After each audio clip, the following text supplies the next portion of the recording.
শুনেন, কেউ সাহায্য না চাইলে তাকে সাহায্য করতে নেই, করলে এমনই হয়।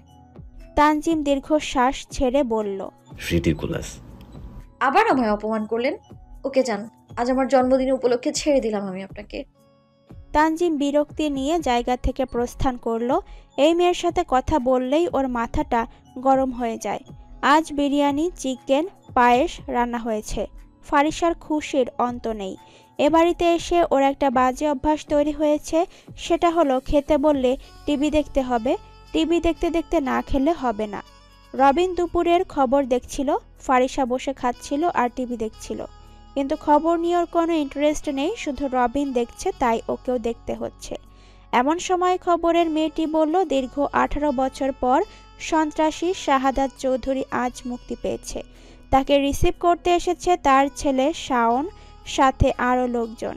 তার কাছ থেকে অনুভূতি জানতে চাইলে তিনি বলেন, এতদিন পর মুক্ত হতে পেরে ভালো লাগছে। তিনি এও জানান এবার তিনি মানুষের জন্য ভালো কাজই করবেন। নিউজ রবিন চমকালো। ফারিসার দিকে তাকিয়ে দেখল মেয়েটা এখনো কিছু বোঝেনি। বাবাকে তো চিনে না, শুধু নামটাই জানে, সেজন্য এখনো এমন স্থির হয়ে আছে। যদি জানে এটাই ওর বাবা, তখন ওর রিয়াকশনটা কেমন হবে? রবিন চোখ ঘুরিয়ে আলতাকে খুঁজল। চ্যানেল পাল্টে ফারিসার মাথায় হাত বুলিয়ে দিয়ে ওর কাছে রিমোট দিয়ে চলে গেল। ফারিসা খুশি হয়ে কার্টুন দেখতে লাগলো। এতগুলো বছর পর বাবাকে বুকে জড়িয়ে ধরতে পেরে শাওনের অনেক শান্তি লাগছে। চোখে ওর খুশির অশ্রু। শাহাদাত তার বন্ধু আমজাদকে কৃতজ্ঞতা জানালো তার ছেলেকে এতদিন যত্নে আগলে রাখার জন্য। আমজাদের বাসায় গেল শাহাদাত, চারদিকে তাকিয়ে তাকিয়ে দেখছে সবকিছু। বলল, শহরটা পাল্টে গেছে। পাল্টেছে, নতুনত্ব এসেছে, মানুষ আধুনিক হয়েছে। চিঠির যুগ আর নেই, চ্যাটিংয়ের যুগ এসছে। শাহাদাত হাসল।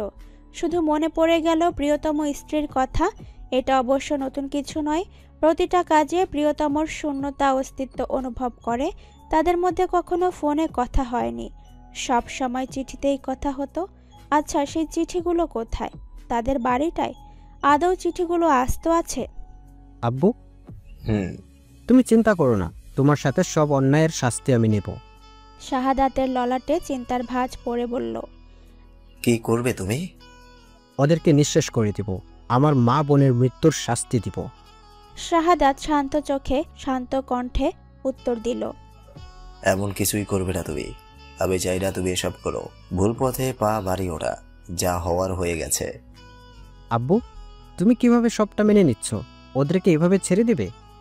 আমরা ওদেরকে ছেড়ে দিলেও প্রকৃতি ওদেরকে ছাড়বে না, তাই ও সব বাদ দিয়ে নিজের কাজে মন দাও। শাওন মনে মনে হতাশ হলো। শাহাদাতের মনে ভয় জমল। শাওনের চোখে প্রতিশোধের আগুন দেখতে পাচ্ছে উনি। ওনার মতো ভুল ওনার ছেলেকে কিছুতেই করতে দিবে না, কোনো কলঙ্ক ছুঁতে দেবে না। আপন বলতে একমাত্র ছেলেটাই তো শুধু আছে। ছেলের সাথে ছোটবেলায় বন্ধুত্বপূর্ণ সম্পর্ক থাকলেও জেলে যাওয়ার পর ছেলের চোখের দিকে তাকাতে পারত না। ওর যে কোনো ভুল ছিল না এমন না, ওর ভুল ছিল ভুলবশত একজন নিরীহ মানুষকে আঘাত করে মেরে ফেলেছে। সেটা অনিচ্ছাকৃত, এটা আদালতে ও নিজে স্বীকার করেছে। সেই অপরাধবোধ এখনও কুরে কুরে শেষ করে দেয়। তাছাড়া আরও ওর ওপরে অভিযোগ আনে, সেগুলো মিথ্যার। সেজন্য খুনের 10 বছরের জেল আর বাকি অভিযোগগুলোর জন্য 8 বছর, মোট 18 বছরের জেল হয়েছে। শাওন বড় হওয়ার পর বাবাকে সেভাবে কাছে পায়নি। তাদের মধ্যে একটা অদৃশ্য দেওয়াল তৈরি হয়েছে। ছেলেকে নিয়ে বেশ চিন্তায় পড়ে গেল কিভাবে আটকানো যায় ছেলেকে। ইরা সারাদিনের ডিউটি শেষ করে বাসায় এসে ফেসবুকিং করছিল, তখন শাহাদাতকে দেখে মুহূর্তের মধ্যে চিনে ফেলল। মায়ের অ্যালবামে ছবি দেখেছে, শুধু তার চুলগুলোতে পাক ধরেছে, এছাড়া আর কোনো পরিবর্তন দেখছে না, আগের মতোই ফিট। ইরার মনে প্রশ্ন জাগলো, মামা কি জেলে বসে বডি ফিটনেস মেনটেন করতো? না হলে একই রকম কিভাবে সম্ভব? পুরো ভিডিওটা মনোযোগ দিয়ে দেখলো। পাশের ছেলেটাকে চেনা চেনা লাগছে, কোথায় দেখেছে? ব্রেনে চাপ প্রয়োগ করতেই প্রথমে আগুন লাগার দিন, পরে হাত। ইরা কাছে সবটা ক্লিয়ার হয়ে গেল। এত কোইন্সিডেন্ট কিভাবে সম্ভব? ইরা আর ভাবতে পারল না, মায়ের সাথে কথা বলা দরকার। আম্মু, নিউজ দেখেছো? এসব কি? দেখেছি। 18 বছরের শাস্তি পেয়ে মুক্তি পেয়েছে। ফারিসা জানে?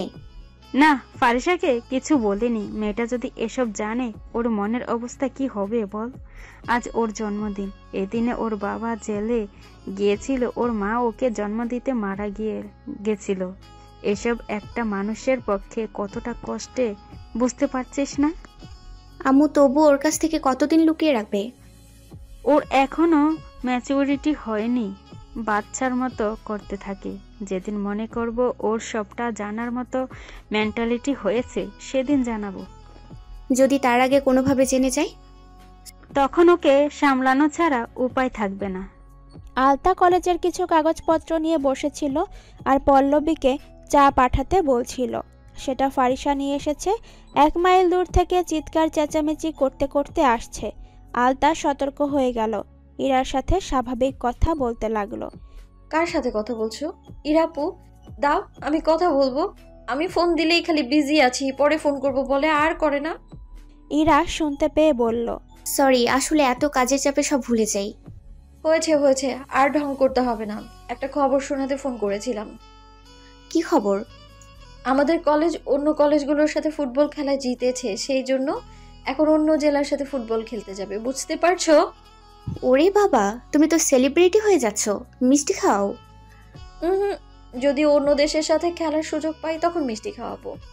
সফল হও বাচ্চা, আর তাড়াতাড়ি বড় হও। আমি বড়ই, তুমি শুধু শুধু বাচ্চা বাচ্চা করো। হয়েছে বাচ্চা, আর রাগ করতে হবে না। আবারও? ওদের কথোপকথন শুনে আলতা হাসল। আরও কিছুক্ষণ চলল ওদের কথা। তানজিম এসে ফারিসাকে স্বাভাবিকভাবে ফোনে কলতাপ বলতে দেখে আলতার দিকে তাকালো। বোঝা যাচ্ছে ব্যাপারটা ফারিসাকে কেউ জানায়নি। আজ তানজিম বাসায় ছিল না, কাজে ব্যস্ত হয়ে পড়েছে আজ কদিন। তার মধ্যে এই নিউজটা দেখা মাত্র ফারিসার কথা চিন্তা করে ছুটে চলে এসেছে। মনে মনে ভেবেই নিয়েছিল ফারিসা কান্নাকাটি করে তোলপাড় করে দিচ্ছে, আলতা সামলাতে পারছে কিনা ভেবে চলে এসেছে। কিন্তু সব যে এসে স্বাভাবিক দেখবে এটাও কল্পনাতেও আসেনি। একটা স্বস্তির নিঃশ্বাস ছাড়ল। আলতা তানজিমকে ইশারায় থেকে যেতে বলল। ফারিসা কথা শেষ করে তানজিমের দিকে ভেংচি কেটে চলে গেল। তানজিমের বিরক্তিতে চোখ মুখ কুঁচকে গেল। এই মেয়ে যে কবে শুধরাবে সেই চিন্তা শেষ নেই কারোর। আম্মু, মামাকে জানাবে না ফারিসার কথা? ছোটদার সাথে আমার যোগাযোগ নেই, কিভাবে কি করব বলতো? আমি খোঁজ নিয়ে ব্যবস্থা করছি। তাই কর। ওদিকে মা নিউজ দেখে কান্নাকাটি করছে, ছোটদাকে বাড়ি ফিরিয়ে নিয়ে যাওয়ার কথা বলছে। কিন্তু এত কিছু এতদিন পর আদেও কি ছোটদা ফিরবে? তোমার কি কাউকে পছন্দ বা কাউকে ভালোবাসো? শাহাদাতের মুখে এমন কথা শুনে শাওন চমকালো। চোখে দৃশ্যকল্পে ভেসে উঠল ডক্টর রানীর মুখশ্রী। ভীষণভাবে চমকালো। শাওনের সাথে শাহাদাতের এমন খোলামেলা সম্পর্ক না যে কোনো ইতস্তত ছাড়া বলবে। শাওন আমতা আমতা করে বলল, এমন কথা বলছো কেন আপু? শাহাদাত শাওনের রুমে সোফাটায় বসলো। শাওন ল্যাপটপে কাজ করছিল। হঠাৎ শাহাদাত এসে ওকে এমন ধারার প্রশ্ন করলো যে শাওনের কাছ থেকে মনোযোগ বিচ্ছিন্ন হয়ে গেল। বলল, ছেলে বড় হয়েছে, বিয়ের বয়স হয়েছে, বিয়ে দিতে হবে তো। তার পছন্দ আছে কিনা শুনবো না? পছন্দ না থাকলে তো আবার মেয়ে খুঁজতে হবে। আপু, এসব বাদ দাও। শাহাদাত আমজাদকে ডেকেই এসেছে। আমজাদ এসে শাওনের কথা শুনে বলল, বাদ দেব কি করে? বিয়ে করবি, সংসার করবি, বাচ্চার বাপ হবি, এটাই তো সময়। শাওন একটু লজ্জা পেল, সেটা লুকিয়ে বলল, কি শুরু করছো তোমরা বলো তো? আমি বিয়ে করব না। শাহাদাত ছেলের সাথে মজা করে বলল, দিল্লি কে লাড্ডু খেলেও পস্তাবি, না খেলেও পস্তাবি। শাওন রাগ করতে গিয়েও হেসে ফেলল, বলল, আমি না হয় বিয়ে না করে পস্তালাম, আমার শুধু তোমরা থাকলেই হবে। আমিও আগে এই ডায়লগ দিতাম, তারপর তোর ফুপুর সাথে ধরে বেঁধে বিয়ে দিল, তারপর যে যা কি হয়ে গেল, আমার সংসার বউ ছাড়া কিছুই বুঝতাম না। তারপর তো তোর ফুপু আমাকে ছেড়ে চলে গেল। কথাগুলো বলে আমজাদ দীর্ঘশ্বাস ছাড়ে। শাহাদাত বাহুতে হাত দিয়ে বলে, এতে তো তোর কোনো হাত নেই। কিন্তু আমার সাথে বিয়ে হয়েছিল বলেই তো ওর প্রাণ হারাতে হলো। আমার সাথে বিয়ে না হলে অন্য কারোর সাথে হলে এতদিন বেঁচে থাকতো। শাহাদাত আর কিছু বলবে তার আগে একজন লোক দরজায় নক করলো। ওদের কথায় ব্যাঘাত ঘটল। বলল, শাওন জিজ্ঞেস করলো, নাম কি? তানজিম। আমজাদ আর শাহাদাত চমকালো। শাওনের সেটা দেখে ভ্রু কুঁচকে গেল। বলল, তুমি যাও, আসছি। লোকটা চলে গেল। শাওন বলল, তোমরা তানজিমকে চিনো? তানজিমকে চিনো না? নিউজ নোটে ওকে নিয়ে ছড়াছড়ি। সে না হয় বুঝলাম, কিন্তু চমকালে কেন? ওমা, চমকাবো না? এত বড় মানুষ শাহাদতের খোঁজে আসছে, চমকানোর কথা না? শাওনের বিশ্বাস হলো না, কিন্তু আর কিছু না বলে চলল নিচে। যা হওয়ার সেখানেই না হয় হবে। এই বাড়িতে মেয়ে নেই। চা বানিয়েছে ছেলে, সেটার স্বাদ না বিষাদ ঠেকল। তানজিমের কাছে গরম পানি ছাড়া আর কিছু অনুভব করতে পারল না, কিন্তু চুপচাপ সেটাই গিলল। এভাবে তো আর বলা যায় না যে আপনাদের চা ভালো না, খেতে পারছি না, তাই ভদ্রতা দেখাতে খেলো। শাওন এখনো কিছু বুঝতে পারছে না, অধৈর্য লাগছে। লোকটা কুশলাদি বিনিময় করে চা খাচ্ছে। উনি কি ভাবছে, কিভাবে কথা শুরু করবে? কথার তাল পাচ্ছে না। শাওন এসব ভেবে নিজেই কথা শুরু করে বলল, আপনি হঠাৎ আমার বাবার খোঁজে, বিশেষ কারণ? তানজিম চা শেষ করে কাপটা রেখে বলল, বলতে পারেন, কারণটা অবশ্যই বিশেষ। আপনি নিশ্চয়ই শাওন? জি। তানজিম হেসে শাহাদাতের দিকে তাকালো। বলল, আপনি নিশ্চয়ই আমাকে চিনেন মামা? মামা? শাওন চপকালো, চোখে বাবার দিকে তাকালো। তার বিশেষ কোনো প্রক্রিয়া দেখা গেল না, সে শান্ত। শাওন বুঝে গেল তখনকার চমকানোর কারণ এটাই। তাকে বললে কি হতো? শাওনের একটু অভিমান হলো। শাহাদাত শান্ত কণ্ঠে বলল, হ্যাঁ চিনেছি, তবে আগে দেখিনি। চিনতাম না, শুধু শুনেছিলাম আমার ভাগ্নে আছে যে দেশের সেবার কাজে নিয়োজিত। নিশ্চয়ই খালু বলেছে? হ্যাঁ। আপনারা সবাই নিজেদের অভিমানকে এভাবে প্রাধান্য দিয়ে একসাথে বাসায় যে সকলে আপনাদের পথ চেয়ে আছে। শাহাদাত হেসে বলল, তুমি ছোট হলেও বুদ্ধিমান। তুমি সব জেনেই এসেছো, তাই ভেঙে চুরে বলার কিছু নেই। কিন্তু আমার মনে হয় না আমি ফিরবো। আমার স্ত্রী যেখানে সংসার করতে পারেনি সেখানে ফিরে যাব সন্তান নিয়ে? অসম্ভব। মামা, আপনি অভিমান প্রাধান্য দিচ্ছেন। মানুষ মাত্রই ভুল হয়, তাদেরও হয়েছিল। ছেলেকে নিয়ে মা বাবার ইচ্ছে থাকে। আপনি বাবা হয়েছেন এটা অবশ্যই জানেন। সেখানে তারা আপনার বিয়ের হঠাৎ মেনে নিতে পারেনি। তার উপরে মামিকে অন্য ধর্মের ভেবেছিল। আম্মুই পরে সবাইকে জানায়। শাহাদাত কিছুক্ষণ চুপ থেকে বলল, সবাই কেমন আছে? তানজিম হেসে বলল, ভালো আছে। আর মা? আপনার আসার পথ চেয়ে প্রহর গুনছে। শাহাদাত কিছু চুপ থেকে দীর্ঘ শ্বাস ছেড়ে বলল, আমার কিছু সময় লাগবে। এখানে আমার ছেলে বন্ধু আছে, তারা এতদিন আমার পাশে ছিল। তারা আমার পরিবার, তাদের সিদ্ধান্ত নেওয়া প্রয়োজন। আমি কাল আসব, আপনার সিদ্ধান্তটা জানাবেন। আশা করছি ভালো খবরই পাবো। তুমি চাইলে আজ এখানে থাকতে পারো, তোমাকে ক্লান্ত দেখাচ্ছে। ধন্যবাদ। আসলে আপনাদেরকে সারাদিন খুঁজতে গিয়ে অবস্থা হলো। আর আমি থাকতে পারবো না, আমার বোন অপেক্ষা করছে। অন্য একদিন থাকবো। শাওন তানজিমকে এগিয়ে দিল। বাসায় ফিরে শাওন ওর বাবা বা বড় বাবার সাথে কোনো কথা বলল না, সোজা নিজের রুমে গেল। ওরা বুঝে গেল ছেলের রাগ হয়েছে। রাগ করছিস? রাগ নেই আমার। সত্যি বলছিস? হ্যাঁ, আমি তোমাদের কেউ নই যে আমাকে কিছু বলবে তোমরা। বলতে চেয়েছিলাম, কিন্তু জানতাম না তানজিম কিসের জন্য এসেছে, তাই তোকে আগে থেকে বলতে চাইনি। ভালো। রাগ দূরে রেখে বল, কি করবি? ও বাড়ি ফিরবি? আব্বু, যারা এতদিন তোমার খোঁজ নেয়নি, বেঁচে আছো না মরে গেছো খোঁজ নেয়নি, শুধু টিভিতে দেখেই ভালোবাসা উতলে উঠল। সিদ্ধান্ত তোমার।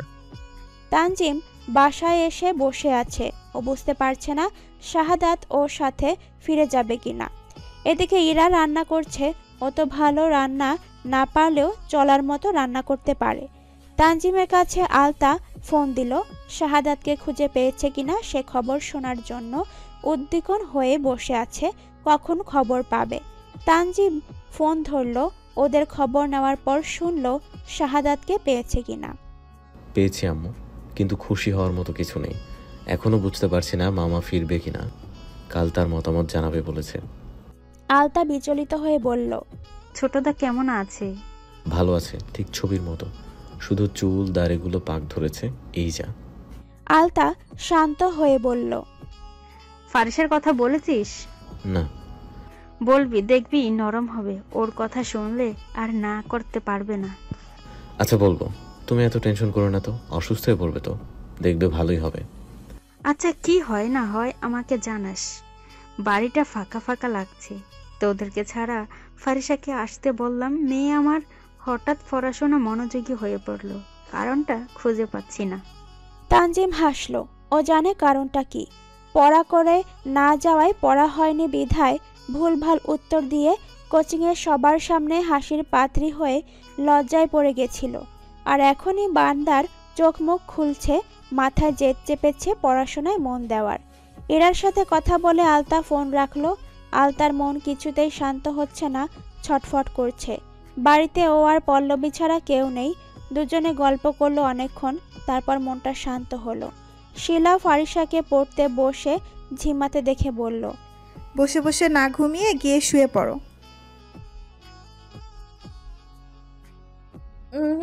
এখনো পড়া শেষ হয়নি। তুই এত এনার্জি পাস কোথা থেকে বলতো? সারাদিন কলেজ, প্র্যাকটিস, কোচিং, ক্লান্ত হোস না? ফারিসা হেসে বলল, ওই তো, কিন্তু বেশি না, একটু। তুইও না পারিসও বটে, আমি হলে কবে ছেড়ে ছুড়ে চলে যেতাম। আরে আমার তো পড়াশোনা ভালোই লাগে না, শুধু না করলে খারাপ দেখায়, তাই একটু করার চেষ্টা করি। তাছাড়া পড়াশোনার জন্য তো আমি আমার শখ পূরণ করতে পারছি, নাহলে কিভাবে করতাম বলো তো? ফুটবল তোর শখ? ফারিসার চোখ চকচক করে উঠল, তন্দ্রা ভাব কেটে গেল। আয়েশ করে বসে বলল, খুব সাধের শখ। এটার জন্য মামির কাছে এত মার খেয়েছি, তবু ছাড়তে পারিনি। তাহলে বোঝো কেমন শখ। মামি, তুই মামা বাড়ি থাকতিস? বাবা মা নাই। সরি, তাহলে আলতা ম্যাডাম কে হয়? ফুপি হয়। নিজের বাসায় থাকিস না কেন? অনেক কাহিনী, বলতে ইচ্ছে করছে না, বাদ দে। শিলা আর প্রশ্ন করার সাহস পেল না, বলল, পড় তাহলে। ফারিসা আর পড়ায় মন বসালো না। বাবা মায়ের কথা মনে পড়ছে। ও একটা অদ্ভুত স্বপ্ন দেখেছে, সেটা সকালে মনে করার চেষ্টা করেও পারেনি মনে করতে। সেখানে তারা সুখী পরিবার, বাবা মাকে ছুঁতে পেরেছে, হোক সেটা স্বপ্ন, তবুও তো। তাই তো মানুষ কল্পনায় সুখী।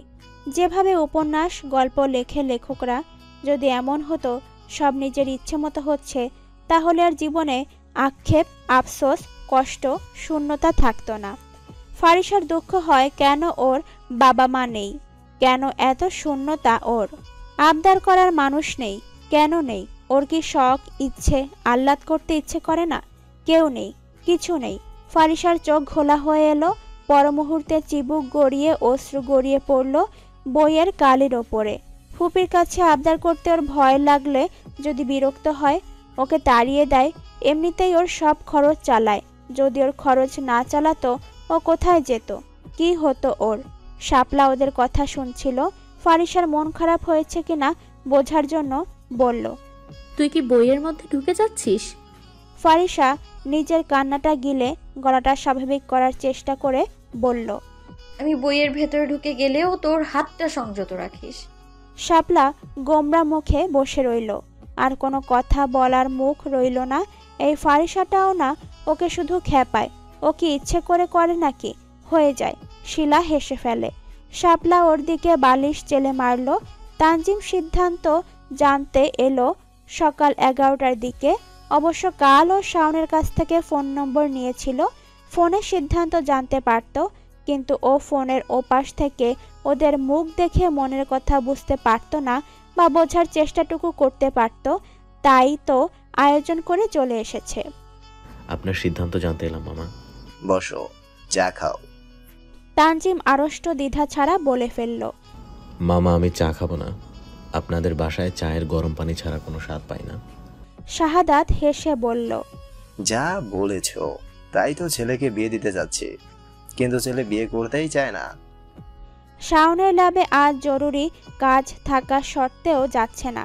বাবা কি সিদ্ধান্ত নিয়েছে জানার জন্যই এতক্ষণ থাকা ওর। মামা, আপনার মতামত কি? ভেবেছে যাব না, সবাই এতদিন খোঁজ নেয়নি, এখন টিভিতে দেখতে পেয়ে আমার খোঁজ শুরু করেছে।